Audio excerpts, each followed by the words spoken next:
If you place a human being in a violent ocean storm, their mind achieves a terrifying clarity. The threat of death strips away every minor anxiety, every daily distraction, and every illusion of control. In that moment of crisis, false beliefs and worldly attachments dissolve. Classical texts describe this as the moment the soul is reduced to its barest essence. There is no reliance on wealth or status. Every soul on that ship calls out to a higher power, completely aware of its own fragility and absolute dependence. But watch what happens the moment that same vessel hits the sand. Once safety is assured, the sense of dependence vanishes. The intense clarity from the storm evaporates, and the mind immediately returns to its old habits of ingratitude and self-reliance. We forget we were ever helpless. This predictable pivot from desperate clarity to total amnesia is the core obstacle to spiritual stability. The problem is not surviving the storm. The problem is how quickly the mind erases the lessons of the storm once the water comes. This tendency to forget is entirely natural. Classical scholars like al-Ghazali viewed this amnesia not as a malicious moral failure, but as a built-in human condition. We are constitutionally wired to adapt to safety and take our survival for granted.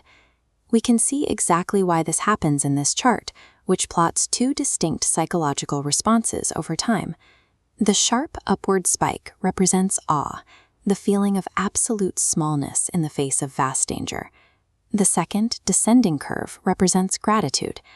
A crisis forces the brain into a state of awe because the scale of the threat demands total attention. But once the crisis passes and a benefit becomes routine, gratitude quickly drops to zero. Safety simply becomes the new baseline, and the mind tunes it out. Because our biology actively overwrites gratitude with routine, good intentions are not enough to keep us awake. We have to actively build psychological structures designed to bypass our own neural wiring. The metaphysical texts of the classical world recognized a specific threat that targets this biological blind spot. They describe the adversary, Iblis, or the ego, as a force that makes destructive paths look fair and reasonable, exploiting our natural tendency to let our guard down in times of peace. But these texts also outline a clear limit to this threat. There is a state of being called the mukhlasin, the sincere ones. These are individuals who have purified their intentions so completely that external seduction has zero authority over their decisions. The mystic Rumi observed that temptation fails against these individuals because they have already surrendered the very things the ego uses as bait. You cannot bribe a person with the illusion of self-sufficiency or status if they have already organized their entire life around serving a higher power. Modern neuroscience maps out a remarkably similar mechanism when it comes to human decision-making and how we resist distraction. This model illustrates the prefrontal cortex, the center for planning and value. When engaged in a single goal, the brain suppresses distraction. By unifying intention, it creates a physical barrier. Competing desires fail to register. They dissolve on impact. By aligning the prefrontal cortex with a single value, spiritual sincerity builds a literal barrier against the distractions that lead to regret. This isn't just a philosophical choice. It is a way to reorganize your brain to defend your own highest intentions. To achieve that unified state, you have to clear out the mental noise competing for your attention. The first and most counterintuitive tool required for this is radical forgiveness. Holding a grudge keeps the amygdala, the brain's threat detection center, locked in hypervigilance, constantly burning energy. Forgiving disengages this response, shifting the brain into a parasympathetic healing state. This transition clears mental space, moving the nervous system from defense to receptivity. Classical teachers understood this biological release perfectly. They advised believers to forgive those who wronged them and let God handle the judgment.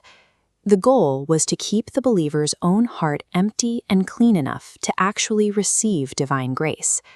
Once the heart is cleared of resentment, the second tool secures the structure. That tool is the night vigil, acting as a form of psychological stress inoculation. Neuroscience shows that during the night, when external stimuli are low, the brain's default mode network becomes highly active in self-reflection and meaning-making. This quiet environment allows you to strengthen the neural pathways of remembrance before you are tested by the chaos of the day. The ones who remain steady when the storm finally hits are simply relying on the architecture they quietly built during the calm. Ultimately, running away from the storm is an exhausting way to live. The most resilient path requires shifting your motivation away from the fear of consequence and toward an understanding of human dignity. The scholar Ibn Arabi pointed to the concept of hull, the profound realization that you are in a constant state of being carried. Even when your feet are planted on solid ground, you are being sustained, provided for, and held by a power much larger than yourself. Behavioral research shows a distinct difference in how we maintain habits. Choices driven by the fear of punishment usually collapse once the threat disappears.